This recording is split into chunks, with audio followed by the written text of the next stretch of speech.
Dear students, good morning. You are welcome in online classes of entrepreneurship. Last video में हमने बात की थी theories of night, professor night की theory के बारे में की थी, जिन्होंने किसके बारे में थ्योरी दी थी? रिस्क बेयरिंग थ्योरी दी थी उन्होंने। If you take risk you will get more profits, more risk more gain. आज हम बात करेंगे इनोवेशन थ्योरी ऑफ शम्टर।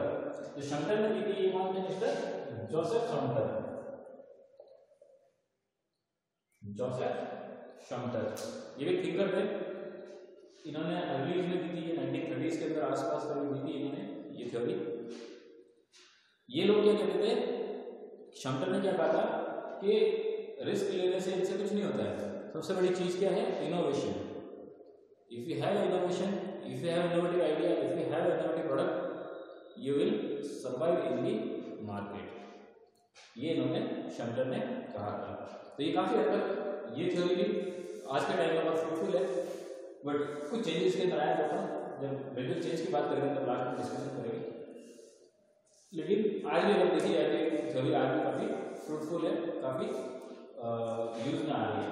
तो ये क्या कहते हैं? इनोवेशन करेंगे तभी आप इनोवेटिव क्या कहते हैं उसको मार्केट के अंदर सर्वाइव कर पाएंगे, प्रॉफिट कमा पाएंगे।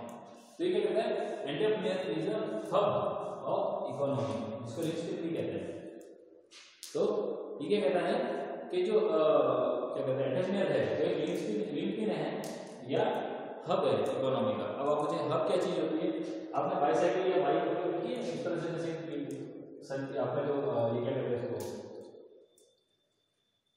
टायर है, तो इस तरह से बना हुआ होता है। तो ये जो जगह है बीच की, जिसके ऊपर सारा टायर घूम रहा है, इसी को क्या कहते हैं हम? अब जो जिसपे टायर को पूरा जो घुमाता है उसको सब कुछ, जब कुछ जो भी कुछ है इसी के ऊपर है, ये टूट गया तो सारे खराब हो जाएंगे, तो इसी को हब कहते हैं। तो ये मेन पार्ट होता है किसी सर्किल का, कह सकते हैं किसी बाईसाइकिल का जो टायर है उसका। तो ये क्या कहता है? ये इकोनॉमी का हब है। कौन? एंटरप्रेन्योर इकोनॉमी का हब है। अगर ये सर्वाइव करेगा, ग्रो कर पाएगा, तो इकोनॉमी भी ग्रो करेगी। अगर ये ग्रो नहीं करेगा तो इकोनॉमी भी ग्रो नहीं कर पाएगी। इसलिए इनोवेशन का होना बहुत जरूरी है। दूसरा ये क्या कहता है? क्या करना है इसको? एंटरप्रेन्योर को we should introduce something new every time.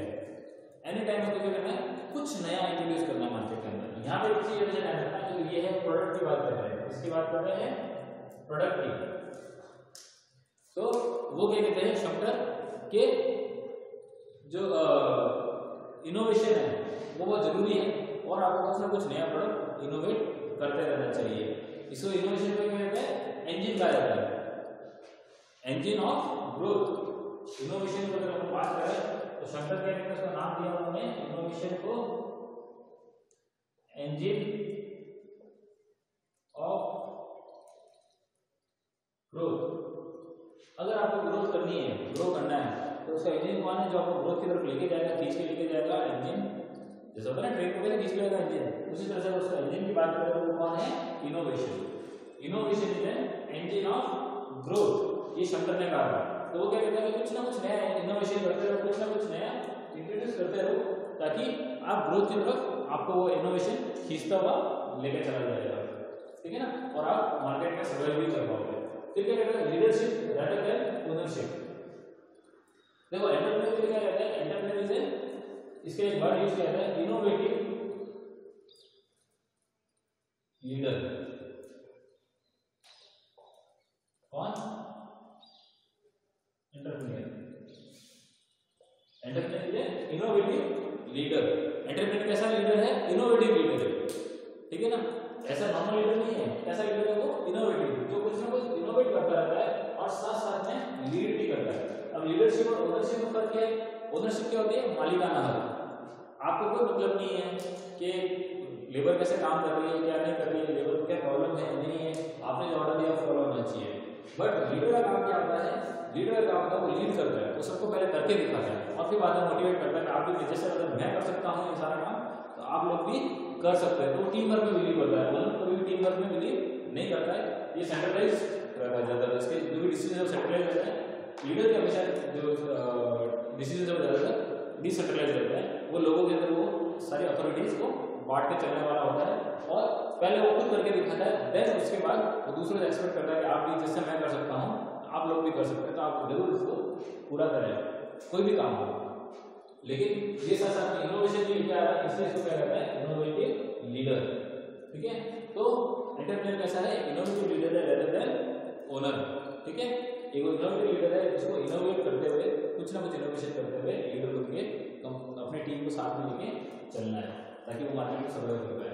फिर अगर डायनामिक रिस्क इक्विलिब्रियम, और मार्केट में रिस्क इक्विलिब्रियम हो जाता है, पैसे वाला बढ़ता जा रहा है ना, गरीब आदमी गरीब होता जा रहा है और डायनामिक चलता रहता है लगातार, ऐसा नहीं है कि रुक गया कहीं जाके, ये लगातार चलता भी जा रहा है। तो ये क्या कहता है, इसको कम करना है, मार्केट में इक्विलिब्रियम लाना है।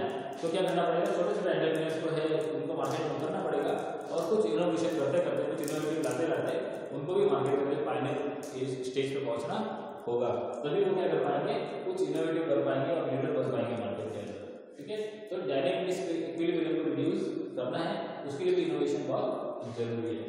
फिर आगे आता है एक्सप्लॉइटिंग अपॉर्चुनिटीज। मार्केट में कौन कौन सी अपॉर्चुनिटीज प्रिवेल कर रही है वो आपको देखना है। एंटरप्रेन्योर काम क्या है, ये कहाँ से अपॉर्चुनिटीज मिल सकती है उसको एक्सप्लोर करना, ढूंढना और यूज में लेना। किसी के लिए कोई चीज, जैसे मान लो कोई चीज ऐसी है, जैसे मान लो कपड़ा उद्योग है, फॉर एग्जाम्पल होता है जो शर्ट्स और बनाता है, शर्ट्स है, पैंट्स है, जो भी अपना रेडीमेड गारमेंट्स है वो बनाता है। ठीक है, ठीक है, ऐसा कोई दिक्कत नहीं है, बना सकते हैं। अब क्या हुआ, कोरोना आया, अब उनका वो तो माल बिक नहीं रहा है, तो उन्होंने क्या किया, उसको देखा अपॉर्चुनिटी किसकी आ रही है, मास्क की, तो उन्होंने मास्क बनाना शुरू किया। और अभी अगर आपने मार्केट में देखो तो आपकी जो ड्रेस है उसकी मैचिंग का मास्क आपको साथ साथ में दिया जा रहा है, उसका मैचिंग का मास्क भी आपको साथ में दिया जा रहा है। तो ये भी एक एडिशनल कॉस्ट आएगी आपको, और आपको भी कॉस्ट आ रही है, बायर उसको भी कॉस्ट आ रही है, बट चूंकि वो उसके साथ एक्स्ट्रा मिल रहा है फीचर, आपने ड्रेस पहने सेम मैचिंग का मास्क लगा दिया, फैशन बन जाएगा इस चीज़ का, और उसको उन्होंने क्या एक्सप्लोइट किया और एक नई अपॉर्चुनिटी बना दी। कई बार लोग सिर्फ इसी ड्रेस खरीद लेते हैं, साथ साथ में एक मैचिंग का मास्क मिल जाएगा, या वो ड्रेस नहीं ले लेते लेकिन मास्क बहुत अच्छा लगा, मैचिंग का मास्क अच्छा लग रहा है इसलिए भी खरीद लेते। कई बार अलग अलग तरह के लोग होते हैं। तो यहाँ पे क्या किया उसने, एक्सप्लोइट किया व्हाट अपॉर्चुनिटी। तो वो भी यही किया गया है शब्द को, अपॉर्चुनिटी एक्सप्लोइट करना आपको आना चाहिए, अपॉर्चुनिटी का ढूंढना, you have to see the opportunities and exploit कर। अगर आप एक्सप्लोइट कर पाएंगे तो आप मार्केट में इनोवेशन लेके आ पाएंगे और सर्वाइव कर पाएंगे। फिर क्या कहता है, मिनिमाइजेशन ऑफ कंज्यूमर सोवरेनिटी। ये क्या चीज है कि अपन ये कंज्यूमर को गॉड मानते हैं, क्या मानते हैं, गॉड या किंग, ये मानते हैं कंज्यूमर कौन है, गॉड है या किंग है, जैसा वो चाहे वैसा आपको करना है। तो यहाँ क्या होता है, अगर आप इनोवेशन लेके आएंगे और आपके अलावा मार्केट में किसी प्रोडक्ट नहीं है तो उनको झक मार के करना पड़ेगा, आपको प्रोडक्ट को खरीदना पड़ेगा और यहाँ पर सोवरेनिटी या किंग की बात है, गॉड वाली बात है, वो मिनिमाइज हो जाएगी, वो कम हो जाएगी। अब कस्टमर को लेना है तो नहीं तो मत लो, प्रोडक्ट आपको कहीं नहीं मिलेगा, तो कस्टमर भी क्या करेगा, झक मार के आपके पास प्रोडक्ट खरीदना है तो आपके पास उसको आना ही पड़ेगा, या अदरवाइज उसको जब तक कोई और कंपनी प्रोडक्ट नहीं निकाले तब तक वेट करना पड़ेगा। ठीक है, तो यहाँ पे क्या किया आपने, इनोवेशन की वजह से कंज्यूमर जो किंग बना हुआ था, गॉड बना हुआ था, उसको आपने हटा दिया और आपने क्या देगा, करना है हमारे साथ डील करो, अदरवाइज मत करो। तो ये उसको भी कम कर देता है। इसी वजह से क्या होता है, आपकी कंपनी है वो गॉड, किंग या सोवरेनिटी तीनों की बात में बन जाती है। तो ये इंपॉर्टेंट फैक्टर है जाएगा। और अब लास्ट वाला क्या है, ग्रेजुअल चेंज। इन्होंने जैसे मैं बताया, शब्द ने ये जो थ्योरी दी थी 1930s में दी थी, है ना, उस समय इन्होंने बात की थी सिर्फ प्रोडक्ट की उन्होंने, लेकिन आज के टाइम पे हो गया थोड़ा सा चेंज आ गया, टेक्नोलॉजी में चेंजेस आ गए, सब कुछ चेंजेस आ गए। तो मैंने क्या बताया आपको, कोई नया प्रोडक्ट, नई सर्विस, नया आइडिया, नई बिजनेस प्रोसेस, ये सब किसके अंदर आए थे, इनोवेशन में आए थे, जो उन्होंने शब्द में मेंशन नहीं की थी, जो आजकल मार्केट में चेंजेस आ चुके हैं। तो लेकिन ये इसका कोई अपन उसको क्या कहते हैं, उसको डिसएडवांटेज नहीं बता रहे उसका, या उसको क्रिटिसाइज नहीं कर रहे हैं, यहाँ पर उसको क्रिटिसाइज नहीं कर रहे हैं, हम सिर्फ बता रहे हैं ग्रेजुअल चेंज आज का, इनोवेशन आज और भी अच्छा एडवांस हो गया, इनोवेशन भी बहुत एक बड़ी थ्योरी बन चुकी है। तो शब्द का कहना मतलब था कि इनोवेशन होगा तो ये विल गेट द ग्रोथ, क्योंकि इनोवेशन क्या है, इंजन ऑफ ग्रोथ। तो इनोवेशन करेंगे तो मार्केट में सर्वाइव कर पाएंगे, अदरवाइज मार्केट में सर्वाइव नहीं कर पाएंगे। ये था शम्टर का थ्योरी, जिसमें उन्होंने इनोवेशन के बारे में बताया था, और नाइट ने किसके बारे में बताया था, रिस्क के बारे में बताया था। बाकी हम नेक्स्ट वीडियो में डिस्कस करेंगे। तब तक के लिए थैंक यू।